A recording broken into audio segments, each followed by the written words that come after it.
નમસ્કાર દર્શકો, વાકશક્તિ ન્યૂઝમાં આપનું સ્વાગત છે. શેરડીનો રસ પીવામાં મશગુલ નિવૃત્ત ક્લાર્કને લાગ્યો ₹2.75 લાખનો ચૂનો. પોલીસે ગઠિયાઓને પકડવા અલગ અલગ ટીમો બનાવી તપાસો હાથ ધરી. દાહોદ શહેરના ટ્રાફિકથી ધમધમતા સ્ટેશન રોડ વિસ્તારમાં ધોળે દિવસે ચીલ ઝડપની ઘટનાને પગલે પંથકમાં ચકચાર સાથે ખળભળાટ મચી જવા પામ્યો છે.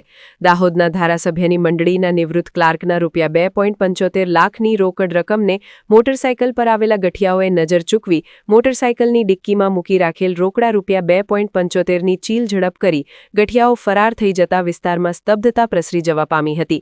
ઘટનાને પગલે પોલીસે ગઠિયાઓને ઝડપી પાડવા માટેના ચક્રો ગતિમાન કર્યા છે. દાહોદ શહેરમાં 24 કલાક ટ્રાફિકથી ધમધમતા એવા સ્ટેશન રોડ 4 થાંભલા વિસ્તારમાં બનેલ ઘટનાએ સૌ કોઈને સ્તબ્ધ કરી મૂક્યા છે.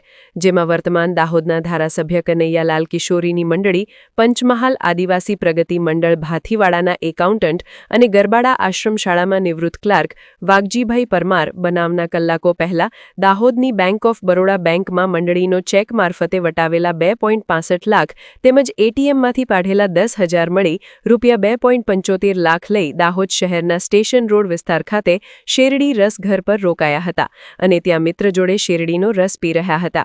તેઓના રોકડા ₹2.75 લાખ મોટરસાયકલની ડિક્કીમાં થેલીમાં મૂકી રાખ્યા હતા.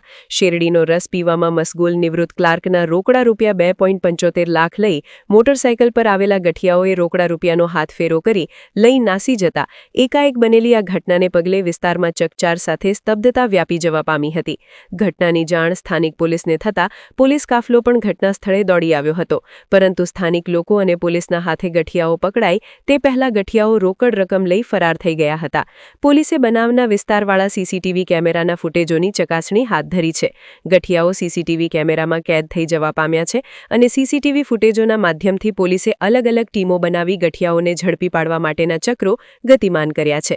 ત્યારે આ ચીલ ઝડપની ઘટનાને પગલે દાહોદ શહેરમાં લોકોમાં એક પ્રકારનો ફફડાટ પણ જોવા મળી રહ્યો છે અને તેમાંય ખાસ કરીને બેંકોમાંથી નાણાકીય વ્યવહારો કરી આવતા જતા લોકોમાં વિશેષ ફફડાટ જોવા મળી રહ્યો છે. આ ઘટના બાદ લોકો બેંકમાં નાણાં ઉપાડ્યા બાદ અને નાણાં બેંકમાં જમા કરાવવાની કામગીરી સતર્કતાથી કરતા જોવા મળ્યા હતા. રિપોર્ટર જિગ્નેશ બારિયા.